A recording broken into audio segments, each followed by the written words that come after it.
Bom dia a todos. Estamos mais uma vez aqui para estudar a palavra de Deus. É um grande privilégio nós podemos, de alguma forma, abrir a palavra de Deus e entender a sua mensagem. Estamos estudando aqui o livro de Daniel, um livro muito especial, um livro com muitos detalhes, né? Estamos aí no capítulo 8, capítulo 9, nessa transição, entendendo aí que no capítulo 9 Deus está explicando o capítulo 8. E nós vamos entender alguns princípios hoje que são técnicos, porque para entender a profecia de forma astronômica, né? Na semana passada nós falamos sobre os balizamentos da profecia, que seria a data do ano 457. Nós firmamos, entendemos sobre como chegar nessa data, de maneira ainda que superficial, porque tem muita informação. O ano 27 foi o ano do batismo de Cristo.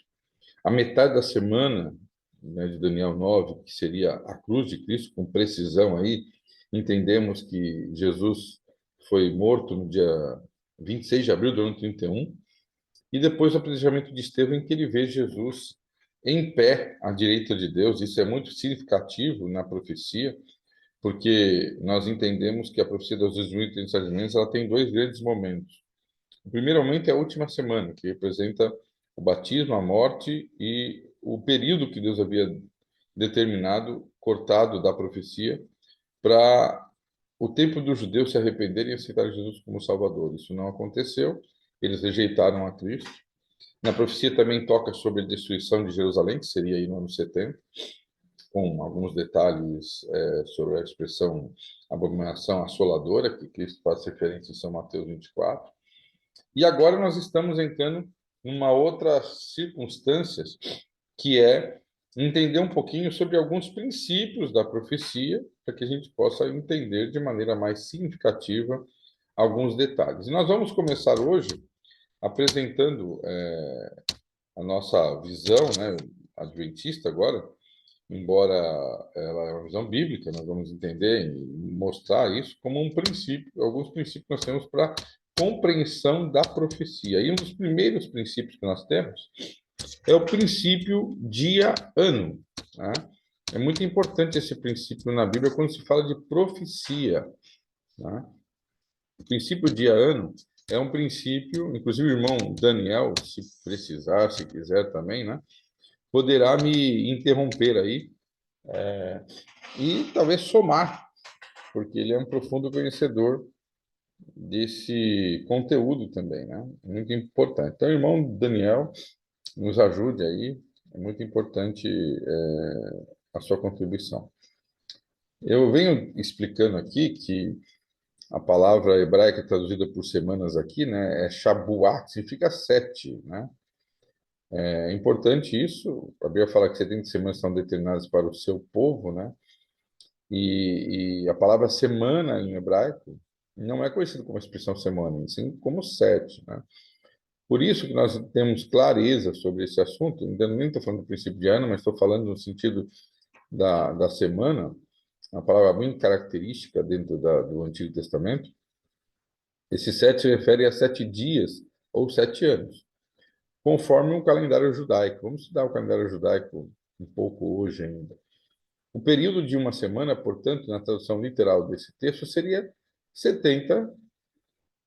Sete estão determinadas, né? 70 vezes 7, né, estão determinadas. Para um judeu, uma semana poderia ser uma semana de dias, né? Então, quer dizer, são 7 dias. Mas nós vamos entender que nem tudo na literatura de Daniel tem a ver com dias, ano, né? Ou com 7 anos, né? A Bíblia fala aí que Daniel jejuou, né, durante 21 dias. E esses 21 dias são literais, não seria 21 anos. Quando se trata de uma aplicação momentânea ali do momento, momentâneo, momento é bom, né? É um pleonasmo. Alguma coisa que aconteceu no dia da pessoa ali, é uma coisa. Agora, quando se refere a um período profético, né, a uma questão futura, estamos lidando com o processo, com a ideia de um dia valendo por um ano. E Deus várias vezes fala isso na Bíblia. Uma das vezes que nós podemos lembrar é quando Jacó e Labão, lá no livro de Gênesis, eles, de alguma forma, ali fizeram um acerto, né, para que ele trabalhasse 7 anos para se casar com a irmã que ele amava, que no caso era Raquel, né? E a Bíblia diz assim: cumpre a semana desta, está falando de 7 anos aqui, então te tiraremos a outra, pelo trabalho de outros 7 anos que ainda me servirá. Então aqui já começa a mostrar essa visão hebraica, né? De que quando se fala de um período, pode se falar também de anos e não apenas de dia, né? Outro texto bíblico que aparece essa expressão semanas de anos encontra-se em Levíticos, né? Contará 7 semanas de anos, 7 vezes 7 anos, né? De maneira que os dias das 7 semanas, né, terão 49 anos. Então, não é apenas nesse texto que aparece a expressão 70 semanas, né? Ou a expressão contada por uma ou mais semanas, multiplicada por 7. Esse é um princípio da Bíblia. O 7 na Bíblia, ele é muito especial. No livro do Apocalipse, nós temos vários sets. Eu enumerei alguns aqui, só para a gente ver, né? Não só no Apocalipse, mas na Bíblia, né? São 7 dias da criação, o sétimo dia, né? O sábado, as 7 lâmpadas do castelo de ouro, as 70 semanas que estamos estudando, as 7 igrejas, os 7 selos, as 7 pragas, as 7 trombetas, né? Enoque era o sétimo depois de Adão, de acordo com Judas, e o relato de Gênesis capítulo 5, e ele foi um homem perfeito, claro que tinha os seus pecados, mas ele não foi para o céu pelos seus méritos, foi pelos méritos de Cristo, mas a Bíblia fala que ele andava com Deus, né? Arão e seus filhos deveriam usar vestes santas por 7 dias, né? Durante a festa dos pães ázimos, uma oferta preparada pelo fogo deveria ser oferecida por 7 dias. No sétimo ano, a terra não deveria ser semeada para ser descansa, para ter um descanso. As 7 voltas em torno dos muros de Jericó, e no último dia 7 também, né? Os 7 dias e no último dia as 7 voltas. O 7 diácono. Então, o 7 está muito relacionado na Bíblia várias vezes, né? Mostra a atuação de Deus, né? A forma como Deus dirige a história, a forma como Deus mostra a sua perfeição, né? E também mandou Naamã se banhar 7 vezes ali no Rio Jordão, né? Que era um rio, não é? Muita gente tem uma visão romântica do Rio Jordão, mas o Rio Jordão é um rio barrento, né? Onde Naamã lá tinha vários rios muito mais bonitos do que o Rio Jordão. Mas enfim, né? E no livro de Apocalipse 7 aparece várias vezes, né? Tem 7 visões, tem 7 palavras de louvor a Deus e ao Cordeiro, tem os 7 Espíritos Santos de Deus, tem os 7 candeeiros, né? As 7 lâmpadas de fogo. O Cordeiro tem 7 chifres e 7 olhos, 7 anjos sopravam sobre 7 trombetas, 7 trovões, 7 cabeças da besta, 7 taças das pragas de Deus, as 7 montanhas representando os 7 reis, né? Os 7 juntos são usados no livro 56 vezes, né? Uma vez que esse livro dá o desfecho como Deus iria tratar os homens na parte final da história, né? Então aqui dá para ter uma ideia de que o 7 aparece muitas vezes na Bíblia, é um número especial, não somente pela guarda dos salvos, mas por todo o aspecto que ela permeia, né? E agora, a própria Bíblia em Ezequiel também mostra o que significa dias na profecia, né? Há ainda uma outra profecia que nada tem a ver com as 70 semanas, mas serve também para esclarecer essa questão. Trata-se da profecia do exílio proclamado pelo profeta Ezequiel, né? Porque eu te dei 40, os anos da sua iniquidade, segundo o número de dias. 40 dias te dei, cada dia por um ano. Então, esse é um princípio que nós aplicamos profeticamente. Quando Deus fala em dia, ele está falando de anos, né? E tem o texto de números também, que é usado, né, no números 14:34, que fala basicamente a mesma coisa. Então, nós temos aqui a compreensão da profecia, tanto dos 1.300 anos como das 70 semanas, no princípio de ano. Não estamos se referindo aqui a dias literais, mas sim há anos, né? Então, isso é muito importante nós compreendermos na visão de aplicação historicista. Interessante que nós já falamos e tocamos no assunto aí de Antigo Quarto Epifânio, de Daniel capítulo 8, que eles acreditam que tarde e manhã seria para cada tarde e manhã, seria a metade, né? Porque eles entendem que tarde é meio-dia e manhã é outro meio-dia. Então, eles não colocam 2.300 anos, colocam 1.150 dias, né? E aplicam isso a Antigo Quarto Epifânio no ano 157 a.C., quando ele invadiu Jerusalém lá e deturpou ali o santuário.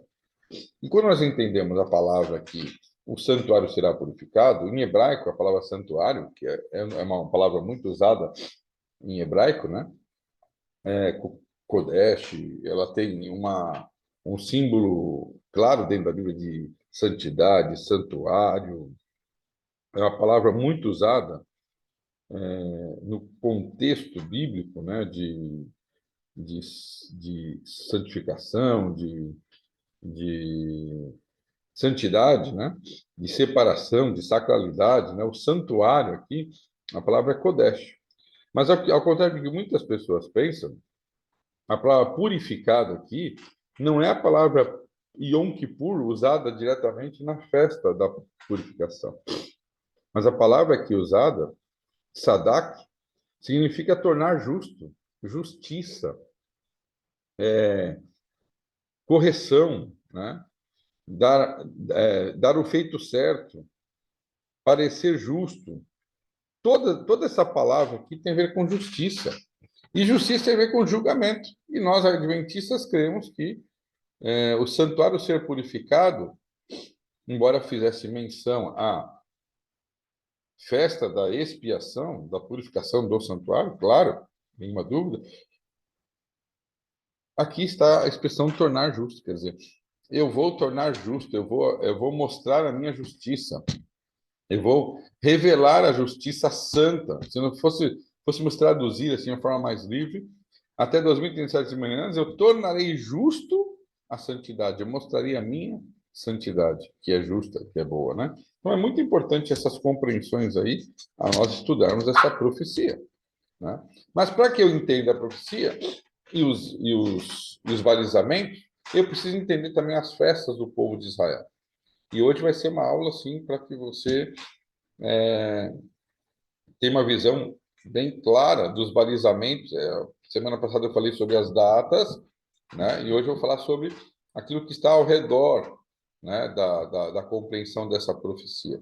Então, veja, a primeira festa, a festa da Páscoa, era uma festa que apontava literalmente para Jesus na cruz. A Páscoa acontecia no dia 14 ou 15 de Nissan. E por que 15, tá? Isso é uma compreensão até nova, não é muito antiga. Quando a profecia, na semana, né, a Páscoa, ela caía numa quinta-feira, o judeu fazia dela um sábado grande, jogava a festa da Páscoa para o dia 15. A festa da Páscoa, que nossa mente, Páscoa era no domingo, né? E sexta-feira a gente chama de Sexta-feira da Paixão. Na cultura hebraica isso não existe, né? Na cultura hebraica, a festa da Páscoa pode cair em qualquer dia da semana. Mas quando ela cai numa quinta-feira, que foi o caso do ano 31 que Jesus morre, a festa era jogada para o dia 31, para que o próximo dia, que fosse sábado, era chamado por João de sábado duplo, né? Ficasse ali a festa de pães asmos no dia da semana, o dia sábado também. Então, Jesus ele foi morto numa sexta-feira, dia 15 de Nissan, do ano 31. Então, isso é muito importante. O dia 14, Jesus celebrou a Páscoa com os discípulos. Como assim celebrou a Páscoa? Não houve morte de um animal, mas ele fez uma ceia, né? A ceia de Cristo foi feita, né, ao pôr do sol do dia 14 para o dia 15, numa quinta-feira. Agora vamos relembrar a semana toda de Cristo, né? Domingo, dia 9 do mês de Nissan, ele entra em Jerusalém em cima de um animal, né, de um jumentinho. Ele é aclamado rei, porque naquele momento aqueles homens estavam liderando o povo, os sumos sacerdotes, os sacerdotes. Irmão, bom, já que ele tem popularidade, vamos apostar nele para que ele possa libertar a gente do jugo romano. E Jesus ali quebra eles, né? De uma forma muito clara. No dia seguinte, no dia 10, na festa da Páscoa, havia o dia da preparação, começava dia 10.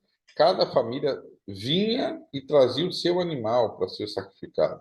A festa da Páscoa ela tinha um sacrifício,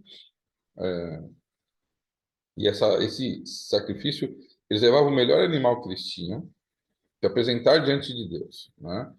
Então, essa festa ela apontava basicamente para a libertação do povo de Israel lá do Egito, quando eles passaram o sangue dos umbrais do cordeiro na porta, e o anjo, quando viesse à noite, não mataria o filho do mais velho e nem o primogênito dos animais.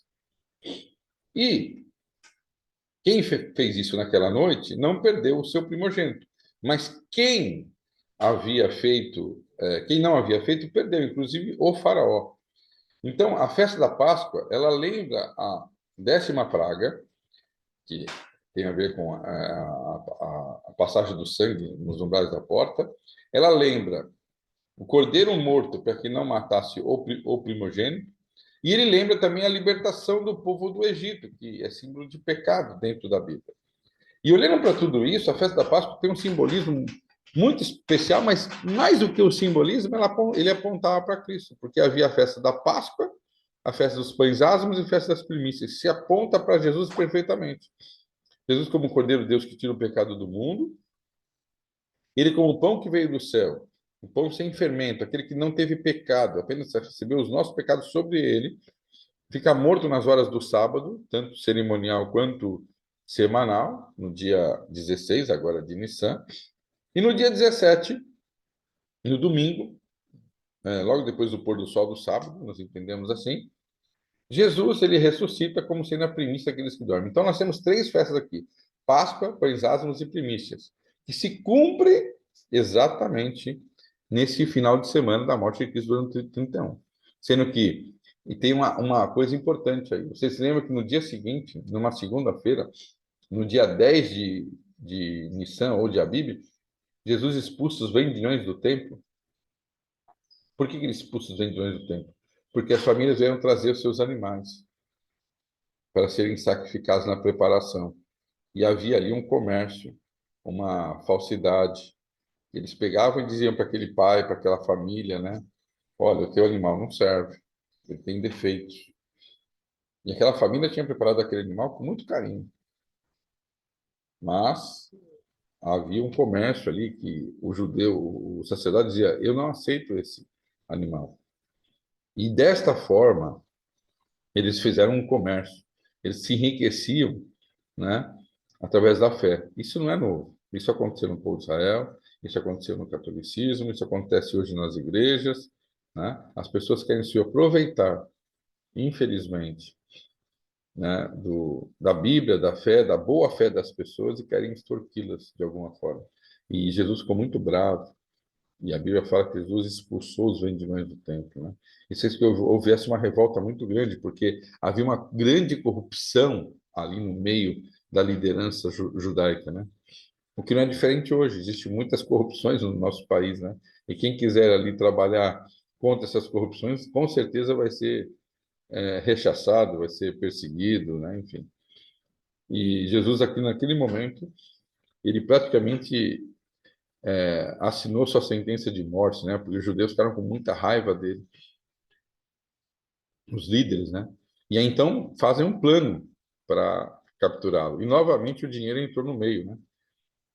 Descobriram que Judas ele era o tesoureiro, a pessoa que estava envolvido com o dinheiro, e ofereceram para ele dinheiro para que ele pudesse trair Jesus, né? Então essa festa da Páscoa, ela está intimamente ligada na festa das 2000, na profecia das 2070 de manhãs, especialmente nas 70 semanas, porque ela aponta para o ano 31, onde Jesus foi morto, tá? É muito importante eu entender que a profecia, ela tem a base na festa. Jesus não morreu em qualquer dia, Jesus tinha morrido na festa da Páscoa, porque apontaria para esse primeiro momento. Eram as primeiras festas do ano, né? Páscoa, Pães Asmos e Primícias. Depois teríamos 50 dias depois da festa da expiação. E no segundo semestre, por que segundo semestre agora? Estou falando do sétimo mês, veja que eu estava no primeiro mês, acontecia o dia da expiação, o dia que é chamado de Yom Kippur, né? Era o dia do perdão, também chamado como dia da expiação, o dia do arrependimento.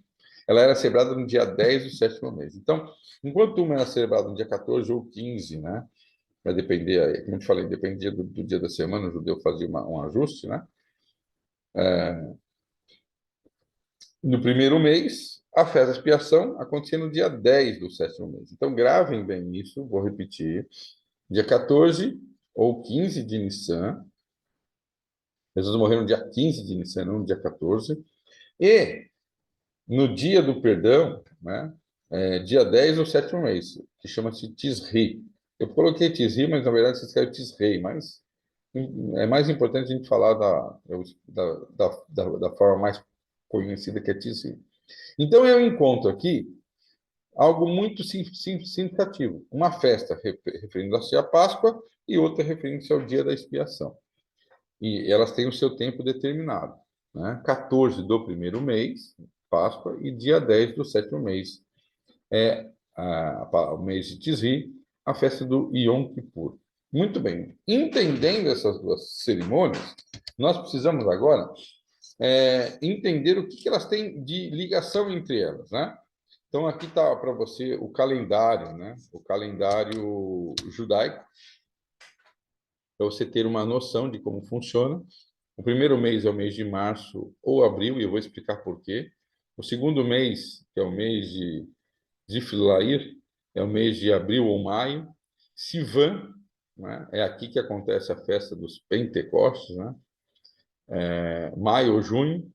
Tamuz, aqui que esse quarto mês aqui foi o mês em que Zacarias recebe um anjo dizendo que a mulher dele teria um filho, e esse filho seria João Batista. E como é que eu sei que é nesse mês? É porque era exatamente no quarto turno de Abias, né? De acordo com Crônicas, você pode conferir. Nós temos um vídeo gravado aqui sobre o mês de nascimento de Jesus.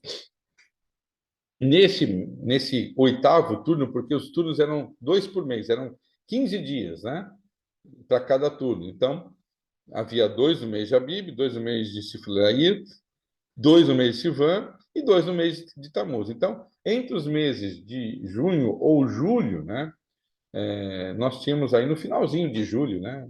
No finalzinho de julho, começo de agosto, nós tínhamos aí esse o oitavo turno, que seria no finalzinho do quarto mês ali, tá? Aí nós temos o mês de Ab e depois o mês de Elu, que é o último mês do primeiro semestre, né? Pode ser agosto ou setembro. Por que coloco 2 meses? Eu vou explicar já já. E aí nós temos outros meses exatamente na mesma disposição, né? Etanim e Tisri, que seria o sétimo mês, importante para nossa compreensão. E o último mês lá, para a gente não ficar gastando muito tempo aqui, tá? Você está vendo a imagem? O mês de Adar. Um mês era 29, outro mês era 30. Um mês era 29, outro mês era 30. Um mês era 29, outro mês era 30. Os que estão em azul eram 29 dias. Os que estão em cor aí de ocre, né? Eles são de 30 dias. Se você fizer uma soma rápida, com essa visão assim rápida, você vai ver que os anos do calendário judaico eles têm 354 dias até aí. Por quê?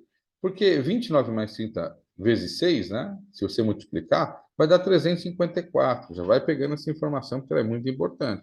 Um ano judaico tinha 354 dias.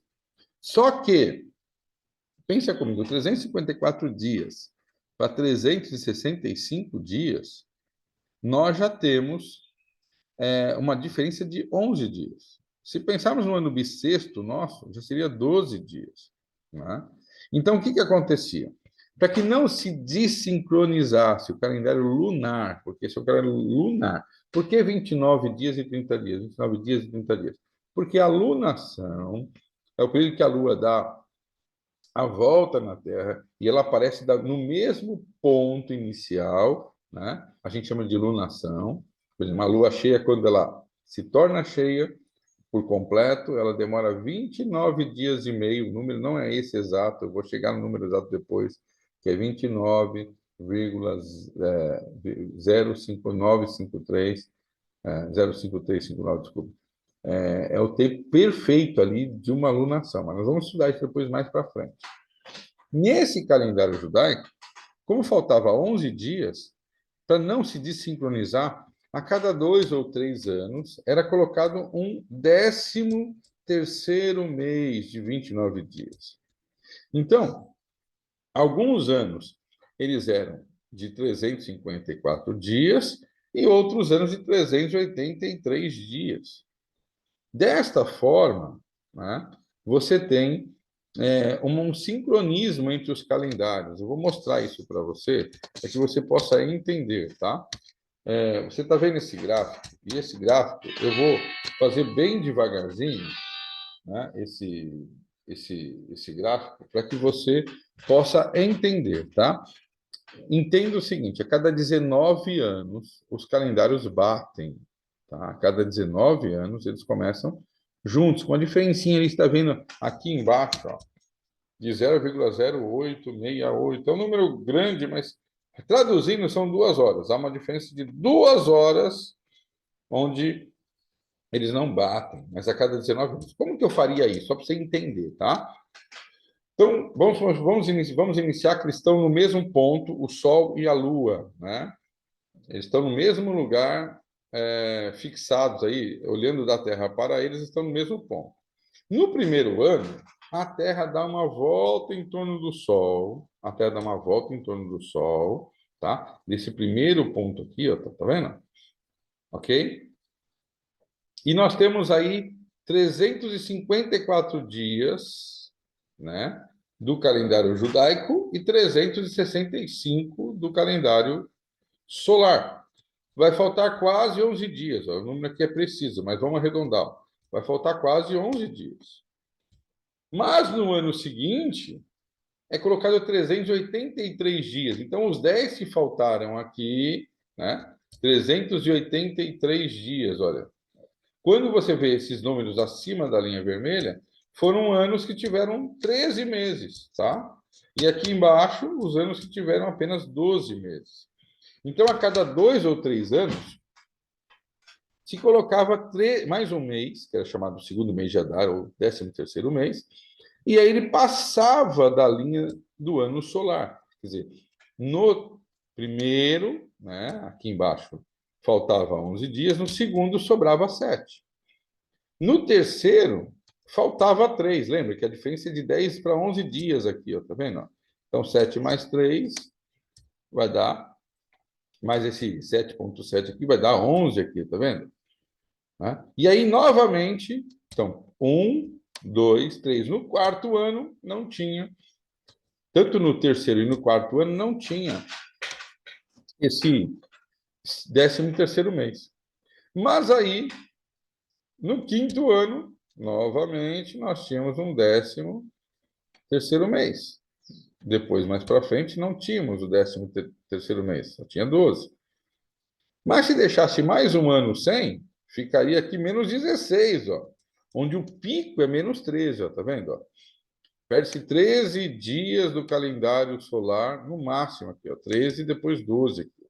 Quase 14, né, para arredondar. Então, aqui não era possível fazer apenas 12 meses, tinha que ter 13, então já ia lá para cima, 12 dias a mais.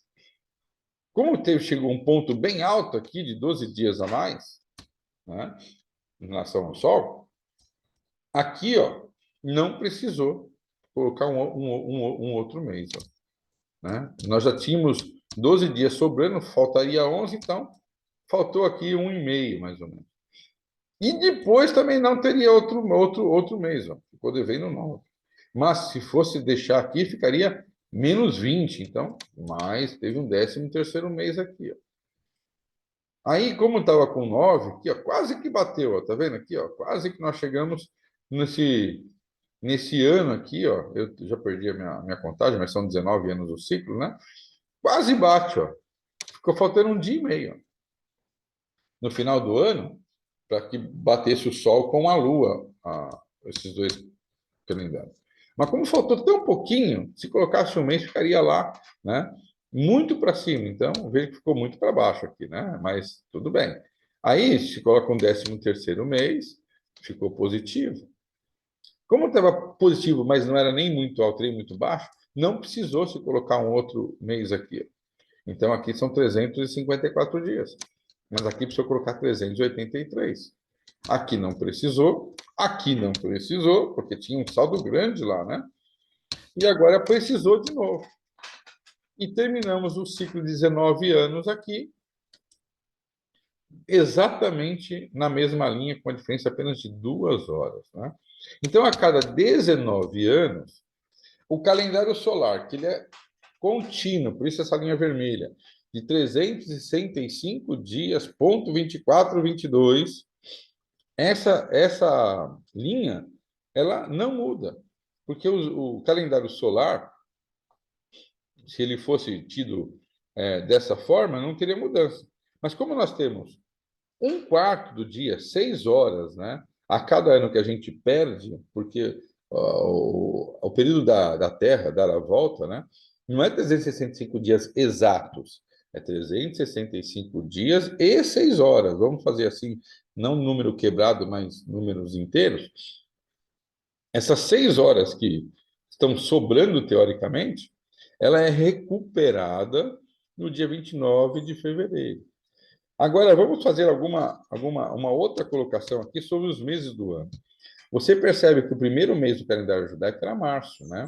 E não era diferente no calendário solar. Até o primeiro século antes de Cristo, o primeiro mês do ano era março. Tanto é que os nomes eles perpetuaram, né? E vocês vão ver aí que se março fosse o primeiro mês, olha bem, as coisas são muito claras, mas a gente acaba aprendendo dessa forma e entendendo que é dessa forma, né? Mas olha, março, o primeiro mês. Abril, o segundo mês. Estou falando do solar agora, tá? No calendário solar. Né? Aí você tem maio, o terceiro mês. Você tem junho, o quarto mês. Julho, né? O quinto mês. Agosto, o sexto mês. Setembro, ó, 7 de setembro, né? 8, outubro, né? Não é oitembro, né? Mas poderia ser, né? Aí você tem 9, novembro, 10, dezembro, janeiro e fevereiro. E mais uma prova de que o mês de fevereiro é o último mês, é que foi o único mês que deu para colocar mais um dia ali para encerrar esse ciclo. A cada 4 anos, essas 6 horas que sobram, que nós chamamos de ano bissexto. Então, entendendo o calendário, para que a gente, quando for fazer os cálculos, astronomicamente falando, não vamos fazer isso hoje, mas vamos fazer talvez semana que vem, a gente entenda, tá, que os calendários eram diferentes, isso é um ponto importante. Um calendário ele era 365 dias e a cada 4 anos, como a gente conhece, um dia a mais, para essa compatibilização de 6 horas, né? E o calendário lunar, ele é feito em cima da lunação, de 29 dias e meio. Sendo assim, nós temos 354 dias em alguns anos, e para ajustar e não sair do eixo do calendário solar, eu até digo que o calendário judaico não era um calendário lunar, era um calendário lunisolar, porque ele era regido pela Lua, mas corrigido pelo Sol para que não houvesse nenhuma discrepância. O sacerdote ele olhava no último dia do ano, dependendo da inclinação da Lua, ele conseguia saber se era importante colocar um ano ou não. Mas os ciclos eles eram mais tão definidos que essa linha do tempo aí praticamente foi seguida durante todo o tempo, de se colocar ou não esse segundo mês de Adar, né? Que daria não 354 dias, mas 383 dias. Entendido isso, né, muito importante, O calendário solar, então, tem 365 dias, 24, 22, tá? Esse é o número correto de dias. Por isso que esse ponto 24, 22 aí é quase 25, né? Nós não temos precisão disso no nosso calendário. Essa diferencinha aí, a cada 1000 anos teria que colocar um dia a mais, mas isso não chega a interferir em quase nada, né? Então, na verdade, nós temos o ano bissexto para fazer essa correção. 12 meses de 30 ou 31 dias, sendo que o último mês do ano, até então, foi mudado depois por um imperador romano, né? Júlio César. Ele diz: olha, o primeiro mês do ano não vai ser mais março. O primeiro mês do ano agora vai ser janeiro. E ele muda, né? Mas nós sabemos que, com clareza hoje pela história, que o primeiro mês seria março, né? Batendo no calendário lunar e o calendário solar. Deus um dia chegou para Moisés e falou assim: esse vos será o primeiro mês do ano. E aí isso está lá em Êxodo. E esse primeiro mês do ano você vai fazer as festas, né? E as festas, a primeira festa é no dia 14, depois nesse início desse ciclo mensal. Então, quem criou o ciclo mensal que nós conhecemos no calendário judaico foi Deus, né? E Deus ele ensinou o ser humano a contar o tempo pelos astros, tanto pela Lua quanto pelo Sol.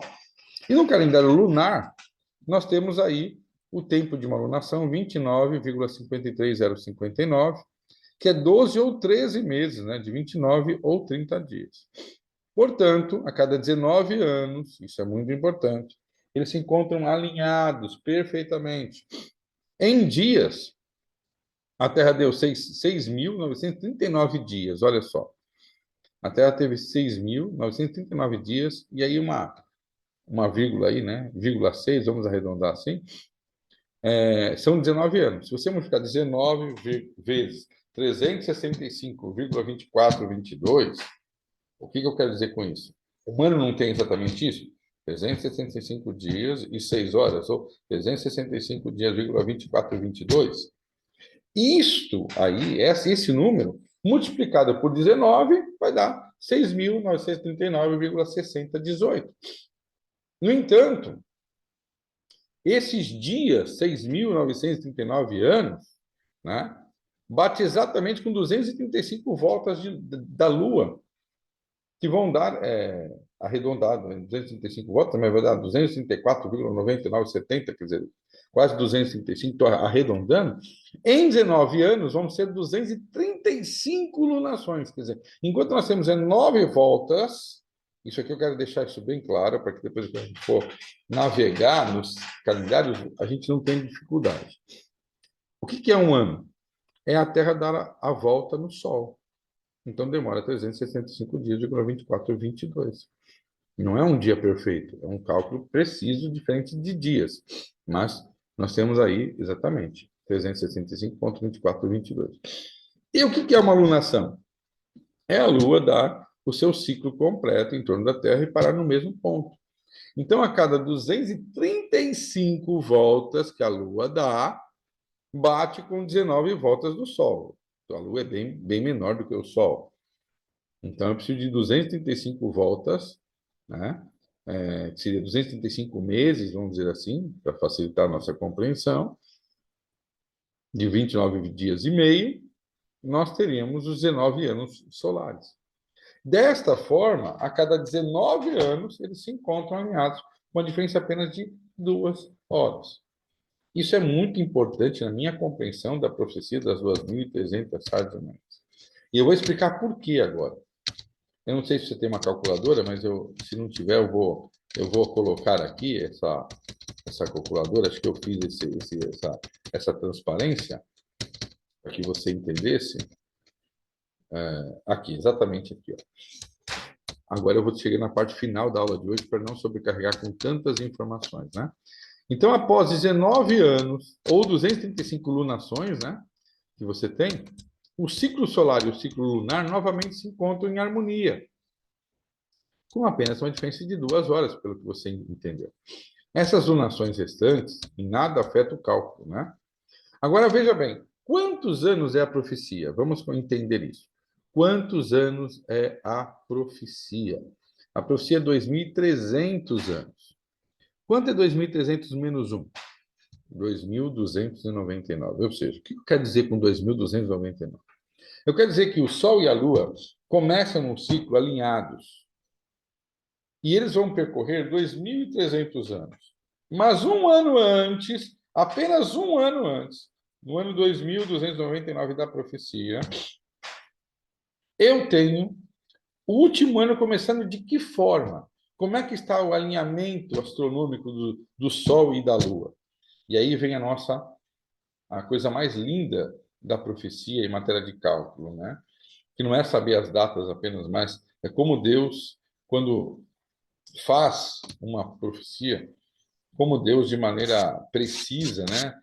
Usa, claro, a nossa inteligência para compreensão, mas ele já tinha um relógio muito bem definido, né? Nós temos o nosso calendário mudado por gregoriano, nós temos várias situações aqui que a gente talvez pudesse dizer assim, em 2.300 anos, será que não mudou nada?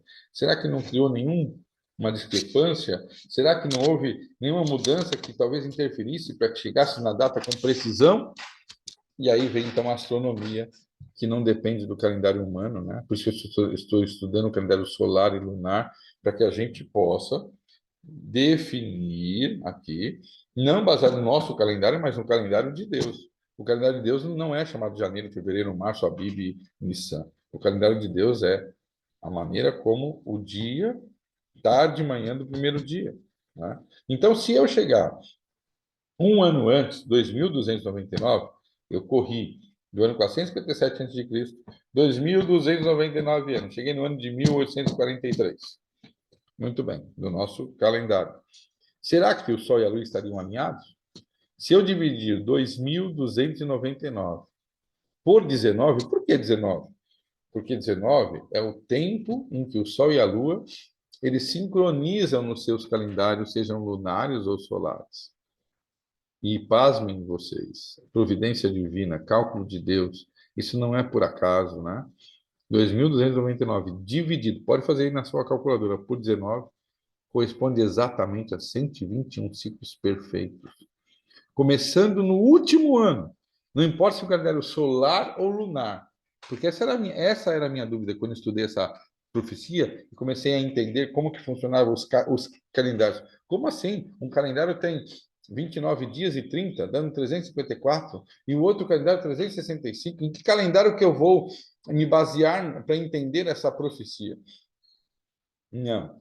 Tanto faz o lunar quanto o solar. No último ano, que inicia em 1943, nós estamos exatamente com o Sol e a Lua alinhados, passando os 2.299 anos com precisão astronômica, com a diferença apenas de 2 horas, 0,08332. Isto aqui, depois eu vou mostrar o que que isso se acumula, esses 10,50 aí. Eu não vou explicar isso agora, eu vou explicar mais à frente, quando for fazer o cálculo. Mas agora, a gente vê a mão de Deus, né? Dirigindo a profecia, dirigindo exatamente como Deus ele nos mostra, nos ensina. E aqui existe o que eu quero que você entenda. Quando começou o período, de acordo com Esdras, começou no mês de Tisri. Vamos voltar aqui, ó. Tisri. E quando é que tem a festa da expiação? No dia 10 de Tisri. Se eu fizer uma conta agora, que eu vou fazer na semana que vem, então prepare-se para essa conta, né? Vamos voltar aqui no gráfico da profecia, isso que eu quero que vocês entendam. Acho que eu tenho uma outra imagem que talvez seja melhor para compreensão. Vou voltar aqui, ver se eu consigo achar essa imagem aqui. Se não achar aquela lá, aquela ali serve. Queria mostrar as datas principais dentro do aspecto profético. Bom, acho que não vai ter aqui, não. Mas vamos voltar àquela imagem, porque essa imagem, essa aqui, ó, que eu quero que você entenda. Qual foi a festa que Jesus foi morto, irmãos? Foi a festa da Páscoa. 14, né? Já expliquei que nesse ano foi dia 15 de Nissan. E qual foi a festa que a profecia aponta? Dia da expiação. Dia 10 do sétimo mês. Dia 14, no caso, 15 de Nissan. Nós vamos agora fazer a seguinte conta na próxima aula. Vamos sair do dia 15 de Nissan daqui, do ano 31, o ano, dia, mês em que Jesus morreu, 26 de abril, e vamos voltar os 486 anos e meio. Por que 486 anos e meio? A profecia dizia que eram 70 semanas. 70 semanas, 70 vezes 7 dá 490. 490 menos 3,5, que é o período aqui entre o 31 e o 34, a Bíblia fala que na metade da semana seria cortado, ungido, e ele foi morto exatamente na metade da semana, como nós aprendemos na aula passada, né, que Jesus foi batizado em outubro do ano 27. 3 anos e meio depois, nós chegamos ao mês de abril do ano 31. 3 anos e meio, perfeito. A metade da semana, diz a profecia, ele seria cortado. Então, a profecia das 70 semanas, elas apontavam para Jesus, dentro de um plano de uma única profecia, né, que é a profecia das 2.300 tardes e manhãs, que aponta para dois momentos específicos. O grande objetivo da profecia é mostrar Jesus viria, ele seria morto, né, o Cordeiro de Deus tira o pecado do mundo, numa festa da Páscoa, exatamente para libertar o homem do pecado, libertar o homem da escravidão, né, dar ao homem a salvação. O seu sangue vertido por nós seria como sangue nas portas dos umbrais dos egípcios, lá na saída da terra dos egípcios, onde o anjo passaria por cima e não nos mataria, embora sejamos pecadores. Jesus passa sobre nós, ele é a nossa Páscoa, ele morre em nosso favor, e ele é o Cordeiro de Deus que tira o pecado do mundo. Ele apontava para essas 70 semanas como ungido, o Messias, aquele que o povo aguardava, a promessa da primeira vinda de Cristo. E o irmão Daniel já falou, né, que havia uma maldição para quem estudasse 70 semanas, porque os judeus não queriam que eles enxergassem Cristo aqui. Mas nós temos hoje precisão nesse evento, né? Então, a primeira parte da profecia cortada, 70 semanas, apontava para Jesus. Mas Jesus em que festa? Da Páscoa, o Cordeiro que tira o pecado do mundo. E agora, em 1844, quando termina as 2.000 de manhãs, para que festa que é apontada? O dia da expiação. Por isso que eu dei essa aula explicando as duas festas ali, porque o dia da expiação era o dia que o sumo sacerdote entrava na presença de Deus. E nesse dia, ele carregava todos os pecados da humanidade. Ali no caso do povo judeu, para que eles pudessem ser... o santuário recebia durante o ano todo, e aí nesse dia, o dia da expiação, dia 10 do sétimo mês, ele entrava no Santíssimo e apresentava diante de Deus, né? E o santuário era purificado. Não havia mais pecado no meio do povo, porque havia sido pago por esse animal, que era chamado bode ao Senhor, o pecado de toda a nação judaica, né? E o outro bode era levado para o deserto para que ele pudesse morrer. Esse bode sendo levado para o deserto para que ele pudesse morrer, porque, veja bem, não há remissão de pecados sem derramamento de sangue. Eu deixo isso bem claro. Então, vai ter três tipos de paga de pecado. A primeira paga do pecado é do pecador que não aceitou a Cristo. Quem vai pagar? Ele mesmo. No dia do juízo final, ele vai pagar com a sua vida, morrendo. Ele vai perder a sua vida para sempre, né? Seu sangue será vertido porque ele não aceitou alguém para morrer no seu lugar, como Jesus faz no ano 31. O segundo, Jesus morre, e já morreu, né? O Cordeiro morto desde a fundação do mundo, pelos pecados daqueles que aceitam Jesus como seu Salvador pessoal. E o terceiro, o diabo e seus anjos vão morrer pela indução de fazer a raça humana pecar. Eles vão pagar pelos erros deles. Eles não têm o sangue de Cristo como sacrifício pelos pecados, né? Eles vão morrer, e eles já sabem disso, né? O diabo já está derrotado desde a cruz, né? E um dia haverá o juízo final e eles serão destruídos no lago de fogo e enxofre que Deus tem preparado lá, de acordo com Apocalipse 19, 20. E eles vão deixar de existir para sempre, né? Eles vão morrer eternamente. Então, aqui, nas festas do povo de Israel, nós encontramos o plano da redenção. Nas 2.300 de manhã, nós entendemos Jesus, o ministério duplo de Cristo, na cruz e agora como nosso intercessor. O santuário ser purificado vai ser justificado, né? Deus vai tornar a justiça pública.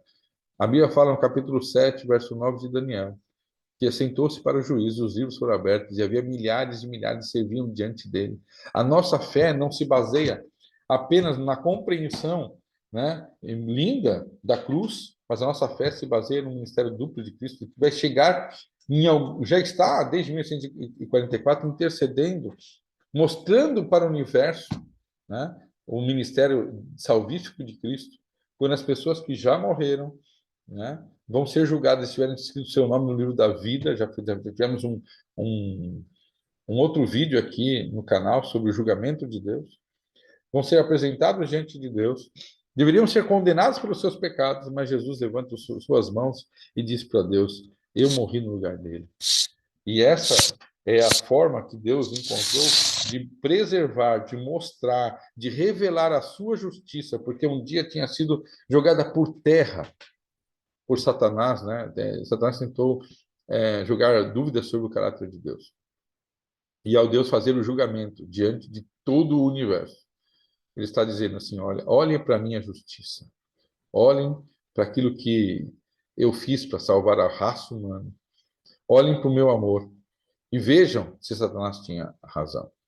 E não terá razão, né? Porque no dia do juízo final todos vão reconhecer, inclusive o diabo vai prostrar-se diante de Deus, não como arrependimento, mas como eu perdi, realmente não tinha, eu não tinha outra, eu sabia, né? Eu reconheço, vamos dizer assim, eu reconheço a tua justiça e nunca mais haverá pecado nem pecador. Então, a prosseguir das 2.300 tardes e manhãs, somadas à compreensão do capítulo 9 das 70 semanas, eu preciso entender, eu tenho uma mensagem para dar ao mundo, de um Cristo que morreu e que agora é meu advogado, está defendendo os justos, né?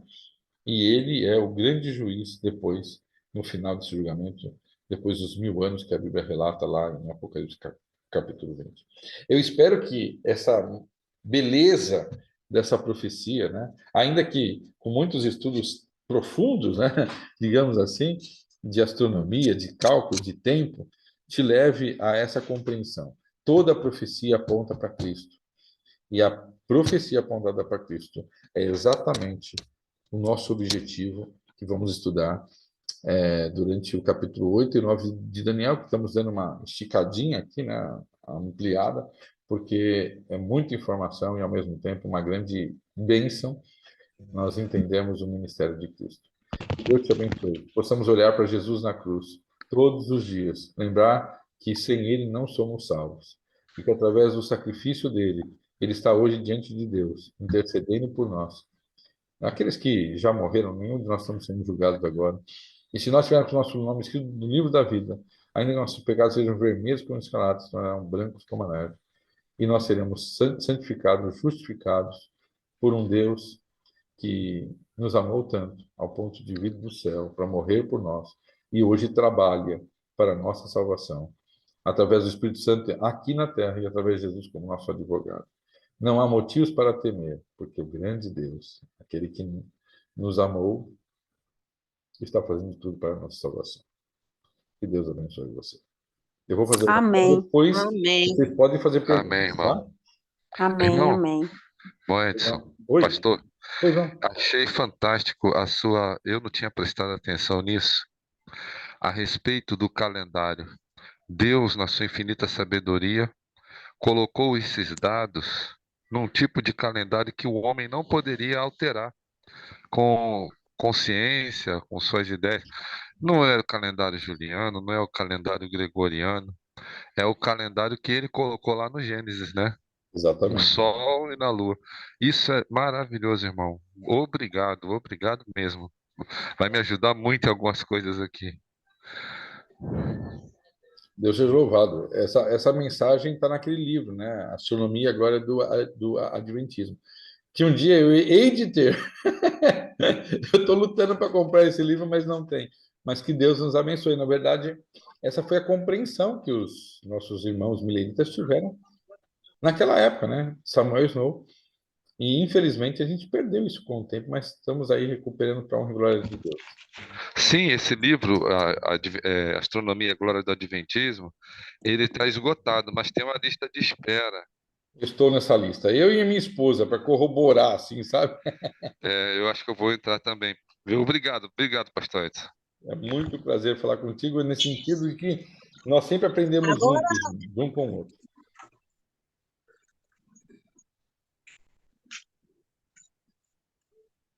Eu vou orar, e depois, se alguém tiver alguma pergunta, estou à disposição, tá? Sem eu dúvida. também estou, viu, na lista de espera. Aí, se um Amém. ganhar, o outro não, a gente vai dividir esses livros. Vai ser a filosofia Ubuntu.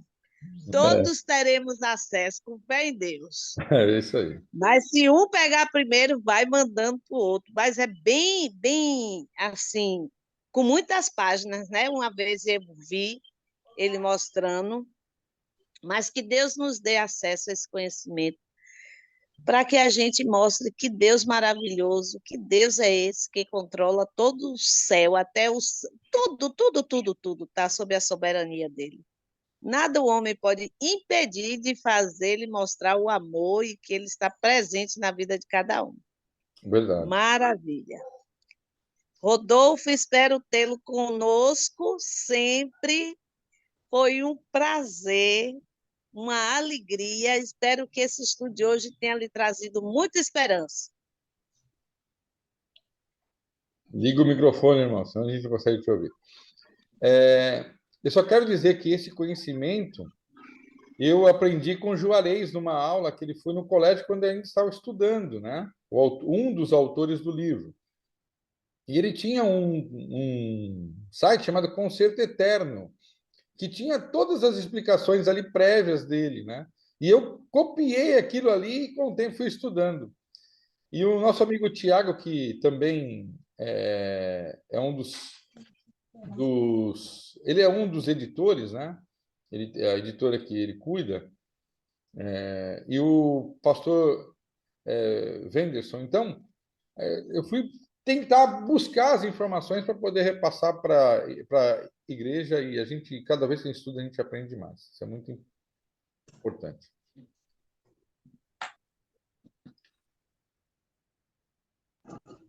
Há perguntas, queridos? Alguma pergunta que a gente queira fazer, que Edson possa agora nos ajudar? Edson, esse tema ele é tão assim, não sei, foge da compreensão humana que a gente fica realmente pensando o que é que a gente vai perguntar primeiro. Eu até hoje penso, vou dizer aos gideonitas, que a gente fica assim mesmo parado com essas revelações de Deus. Rodolfo, fale, você abriu o seu microfone. Oi, desejo a todos um bom domingo e que no próximo domingo estaremos aqui de novo. Eu vou estar aqui com vocês. Deus abençoe. Amém. Irmão Rodolfo, eles se reúnem todos os dias, viu? Só que é por uma outra plataforma. Eu vou passar o teu número para a irmã Cláudia, ela vai te colocar no grupo, aí o senhor fica ciente de tudo, tá legal? O senhor gosta de acordar de Tá manhã bom, então, madrugada, irmão. Obrigado.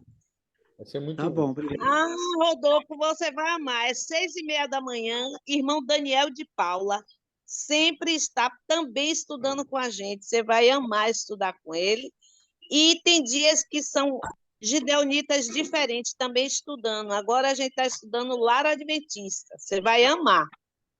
Amém. Tá bom. Eu vou orar agora, e eu não sei se meu pai vai assistir essa até o fim, né? Que eu passo para ele também. Meu pai está com 74 anos e eu tenho uma admiração muito grande por ele. É uma pessoa que, em vários momentos da minha vida, foi um grande amigo, né? Hoje, barbado, velho, né? Que eu tô, a gente conversa, tem um respeito muito grande por ele. Eu queria fazer uma homenagem aqui para ele. por tudo que ele fez, né? Porque meu pai foi um grande herói. E ele é um grande herói, né? Ele está aqui com a gente se fala. Semana que vem ele vai estar aqui também, em casa, né? Aniversário da minha esposa, e a gente optou por ele não vir hoje e vir semana que vem, né? Então, quero dizer, pai, te amo muito,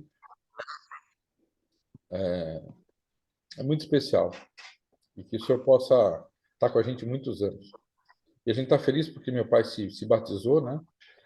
Faz 2 anos que ele se batizou, depois de 50 anos que conhecia a mensagem, e que Deus o conserve com saúde e que logo a gente possa sair daqui para a vida eterna. Deus abençoe a todos. Vamos orar? Ai, que Amém. lindo, que lindo. Eu Feliz queria Dia ter dos meu Pais. pai. Eu e Cal, a gente não tem mais pai, né, Cal? Pelo menos que eu saiba aqui no grupo.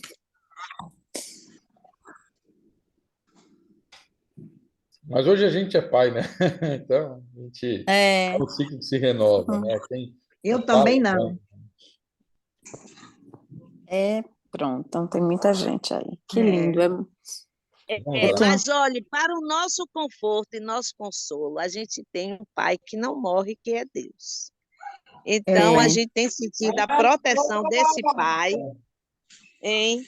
Cuspindo coisa E- sem o plástico, não é bênção. Aí já é outra conversa. Então, queridos, tudo de bom, que Deus possa nos abençoar e vamos ouvir a oração com o nosso pastor Edson. Vamos orar, então. Senhor Deus, obrigado, porque a tua palavra é tão rica, tão cheia de detalhes. E nos alegramos, porque quanto mais estudamos, mais entendemos. Quanto mais entendemos, mais amamos. Quanto mais amamos, mais próximos estamos de ti. Perdoa os nossos pecados, nos dê sabedoria, para que possamos transmitir essa mensagem a outros. A tua palavra diz na mensagem angélica, porque é vinda a hora do seu juízo. E o mundo precisa saber o que o Senhor tem feito para salvar a humanidade. E nós somos portadores dessa mensagem. Dedica, Senhor, a tua bênção sobre cada um dos teus filhos aqui, aqueles que vão ouvir essa mensagem. Em nome de Jesus. Amém. Deus abençoe a todos. Amém. Amém. Até domingo. Feliz Dia dos Pais. Amém. Tchau, tchau. Feliz Dia dos Pais. Só- Feliz Dia dos Obrigado. Pais. Também Irmão quero desejar Daniel. Amém. Feliz Dia dos Pais a Feliz Dia todos. dos Pais. Para Pais. todos E os as pais, mães dizendo que são Deus pais. abençoe a todos. Amém, amém. Vou fechar a igreja. Rodolfo, Edson vai mandar para você o link entre amanhã.